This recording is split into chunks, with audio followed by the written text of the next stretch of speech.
హరిః ఓం. ఓం నమో నారాయణాయ. సత్యనిష్ట గురువు ధ్యానం ముగించుకొని తన ఆసనం దగ్గరకు వచ్చి ఆసీనుడయ్యాడు. ఆసీనుడు అవగానే శిష్యులంతా వినమ్రతతో పైకి లేచి నమస్కరించారు. గురువు వాళ్ళని కూర్చోమనగానే అందరూ కూర్చున్నారు. ఆ గ్రామ ప్రజలు కూడా అందరూ అక్కడ విచ్చేసి ఉన్నారు. గ్రామవాసుల్లో ఒక యువతి పైకి లేచింది. ఆమె వివాహిత కూడా. ఆమె గురువుగారిని చూసి నమస్కరించి, గురువుగారు, ఈ మానసిక సమస్యలు అంటే మానసిక ఆందోళన, మానసిక భయము, ఆత్మస్థైర్యం కోల్పోవడము, మనశ్శాంతి లేకుండా ఉండడము, ప్రశాంతత కరువై ఉండడము, ఇలా అనేక విధాలుగా మానవులు బాధపడుతున్నారు కదా, ఇన్ని ఎందుకు వస్తాయి అని అడిగింది.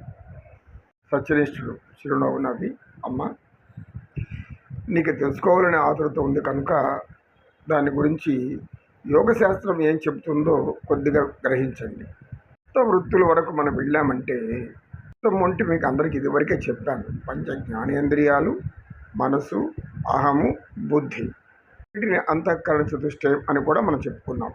పంచ జ్ఞానేంద్రియాల ద్వారా గ్రహించబడిన విషయాన్ని మనసు స్వీకరిస్తుంది. స్వీకరించుకొని మెదడు కేంద్రంగా పెట్టుకొని అది ఏం చేస్తుందంటే అహానికి చేరవేస్తుంది. అహం ఎప్పుడైతే దాన్ని స్వీకరించిందో వెంటనే అది దాని ప్రతిఫలం అహం పూరితమైనటువంటి మనస్తత్వం వస్తుంది. అంటే మీ ఇక్కడ మనసు అహం రెండు కలిసాయి అంటే మనసు అహం రెండు కలిసి అహం పూరితమైనటువంటి భావాలు, మనోభావాలు. ఈ అహం పూరితమైనటువంటి మనోభావాలు ఎప్పుడు చెలరేగుతాయో మానవులలో ఇది అధర్మ రీతిలో తీసుకెళ్తుంది. మానవులను అధర్మ రీతిలో తీసుకెళ్తుంది. ఈ అధర్మ రీతిలో నడిపించడం వలన జ్ఞానం అనేది లోపిస్తుంది. బుద్ధి ఏం చేయలేదు. ఎందుకు? ఇక్కడ పంచ జ్ఞానేంద్రియాలు కలిసింది, మనసు కలిసింది, అహం కూడా కలిసి, ఇది మూడు శక్తులు ఒకటైనాయి. ఇక బుద్ధి అనేది పాపం అదేం చేయలేదు. అందుకు బుద్ధి సలహా ఇవ్వడం మానేస్తుంది. కానీ అంతరాత్మ ప్రబోధం ఒకటి ఉంది. వీటన్నిటికీ అతీతమైన శక్తి మనలో ఒకటి ఉంది.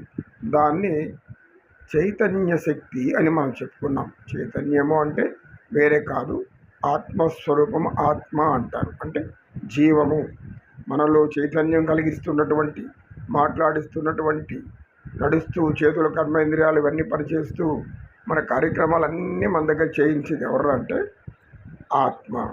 ఆత్మ ఎవరికి చెందిందంటే పరమాత్మకు చెందింది. ఈ యోగం జీవాత్మ పరమాత్మ కలయికయే యోగం. ఎప్పుడైతే ఏ మానవులలో అజ్ఞానం పెరిగి, ఎందుకు అహం పెరిగిందంటే అజ్ఞానం పెరుగుతుంది. అహం ఒక్కటి చాలు మనసు మానవుల జీవితాన్ని చిందరవందర చేయడానికి, మానవ జీవితాన్ని ఆందోళనకు, భయాలకు, అన్నిటికీ గురి చేయడానికి అది ఒక్కటే కారణము.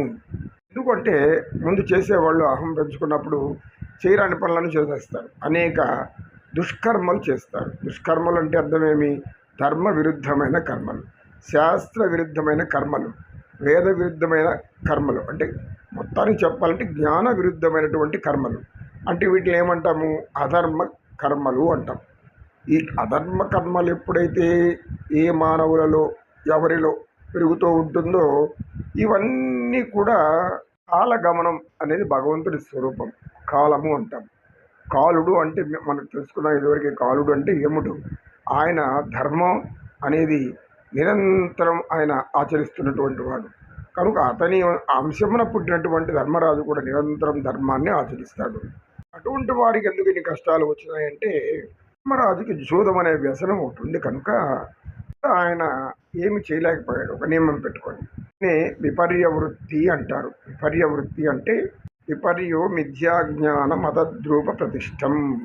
ఎప్పుడైతే మనసులో అహం అనేది బయలుదేరుతుందో, నేను ఆడాలి, నేను చెయ్యాలి, వాళ్ళు పిలుస్తున్నారు కనుక నేను ఖచ్చితంగా అందులో పాల్గొనాలి, ఎదిరించాలి అని లోపల ఏదో ఆత్మవిశ్వాసం పురుగొల్పుతుంది. ఆ ఆత్మవిశ్వాసం సరిగ్గానే ఉంది అది. అయితే ధర్మరాజు అక్కడ ధర్మబద్ధంగా జూదం జరిగి ఉంటే తప్పకుండా ధర్మరాజు గెలిచి ఉండేవాడు. కానీ శకుని మాయాపాచికల వలన ధర్మరాజు ఓడిపోవాల్సి వచ్చింది. అందరూ వనవాసం వెళ్ళవలసింది. మన వారు సామెతలో ఏం చెప్తారంటే, కాలం కలిసి రానప్పుడు తాడే పామై కరుస్తుంది. అనుకూలమైన కాలం ఏది, వ్యతిరేకమైన కాలం ఏది, మనం ఏ విధంగా జీవిస్తున్నాము, ఎలా జీవించాలి అనేటువంటి అవగాహన లేకపోతే జ్ఞానం శూన్యమవుతుంది. జ్ఞానం శూన్యమైనప్పుడు ఇటువంటి మానసిక సమస్యలు ఎదురవుతూ ఉంటాయి. అటువంటి అంత పెద్ద ధర్మరాజుకే తప్పలేదు ఆ పరిస్థితి, పాండవులకు తప్పలేదు. ఎందుకు? సాక్షాత్తు పరమాత్మ శ్రీకృష్ణుడే వాళ్ళకి తోడుగా ఉన్నప్పుడు వాళ్ళు ఆయన మీద మనసు పెట్టి అన్నీ ఆయన చెప్పినట్టు వినుంటే ఈ కష్టాలు వచ్చిండేవి కాదు. కానీ అప్పటికప్పుడు పరమాత్మ ధర్మం పక్కన రక్షిస్తూనే ఉంటాడు. కానీ జరిగేవన్నీ మంచికి అనుకోవడం కూడా దైవం యొక్క సందేశమే. కాలం వాళ్ళకి కలిసి రాలేదు కనుక, ఎందుకని మాయాజూదం ఆడేది వాళ్ళ అధర్మం రీతిలో. కానీ జూదమాడాలని ఒక నియమం పెట్టుకున్నటువంటిది ధర్మరాజు నియమం. కానీ తాత్కాలికంగా ధర్మరాజు అనేక కష్టాలు పడ్డాడు, పాండవులందరూ ద్రౌపదితో సహా. చివరికి ఎవరు నాశనమయ్యారు? దుర్యోధనుడు. ఎందుకు? అహంకారపూరితమై అన్నదమ్ములకి ఇవ్వవలసినటువంటి రాజ్యభాగాన్ని ఇవ్వకుండా వారిని అనేక రీతిలో కష్టపెట్టడం వల్ల చతుష్టయం అనబడేటటువంటి మొత్తం కురు వంశమే లేకుండా నాశనం అయిపోయింది. ఇంకా ఇవన్నీ కూడా మానసిక రోగాలే. దుర్యోధనుని పట్టి పీడించడం కూడా ఒక మానసిక రోగమే. ఆ శకుని ఆ మానసిక రోగాన్ని కల్పించినాడు కనుక మా మానసిక రోగానికి లొంగిపోయి దుర్యోధనుడు చేయరాని కర్మలు చేశాడు. ఇప్పుడు వాడు మనస్థిమితం తప్పింది. ద్రౌపదిని వస్త్రాభరణం చేసేంతవరకు వెళ్ళాడు. ఒక స్త్రీని నిండు సభలో గురువృద్ధులు అందరూ, అనేక బంధువులు, ఋషులు, మునులు, యోగులు ఇంతమంది ఉన్న సమయంలో ఆమె వస్త్రాభరణం చేయవాలని కూడా ఎంత దుర్మార్గమైన విషయం. అది ఒక స్త్రీ, భారత నారి అంటే అర్థమే భారతదేశ మాత. ఆమె దానికి సత్యస్వరూపము ద్రౌపది కనుక అటువంటి మహాపతివ్రత ఇల్లాలుని వాడు ఇటువంటి దుష్ట కార్యక్రమాన్ని పూనుకున్నాడు. కాబట్టి చివరిలో నశించవలసి వచ్చింది. ఎందుకు? మానసిక రోగం వల్ల. కనుక మనం కాలం చాలలేదనుకున్నప్పుడు మనము కులమని చెప్పుకోకుండా ఉంటే చాలు. ఇక విశ్వదాభిరామలో ఒక పద్యం ఉంది. అనువుగాని చోట అతికుల మనరాదు, కొంచెం ఉండటెల్ల కొదవ కాదు, కొండ అద్దమందు కొంచెమై ఉండదా, విశ్వదాభిరామ వినురవేమ. అక్కడ కాలం కలిసి రాలేదు, అక్కడంతా దుర్మార్గులు ఉన్నారు, వాళ్ళు ఖచ్చితంగా దుర్మార్గ పనులు చేస్తారు అని తెలిసినప్పుడు మనం ఏమీ తెలియనంతవరకు గమనం ఉండాలి. మనకు అనువైనటువంటి అక్కడ వాతావరణం లేనప్పుడు ఏం చేయాలి? నేను గొప్పవాడిని, నేను వీరుణ్ణి, నేను సూర్యుడిని చెప్పుకోకూడదు. గమ్మ ఉండిపోతే సరిపోతుంది. అక్కడికి ఒదిగి ఉంటే అంత జ్ఞానం ఎదుగుతుంది. విశ్వదాభిరామ అంటే అభిరాముడు, విశ్వదాభిరామ అంటే వేమన, యోగి వేమన ఈ పద్యం చెప్పాడు. ఎంతో పోల్చాడు.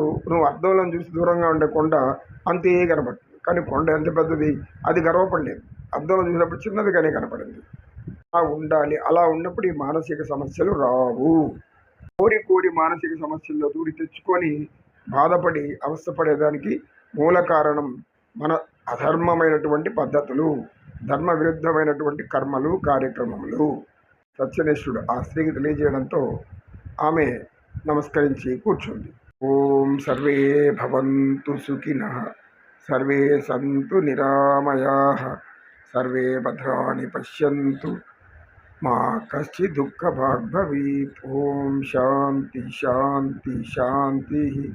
ఏతత్ సర్వం శ్రీకృష్ణార్పణమస్తు. ఓం తత్సత్. కృష్ణం వందే జగద్గురు.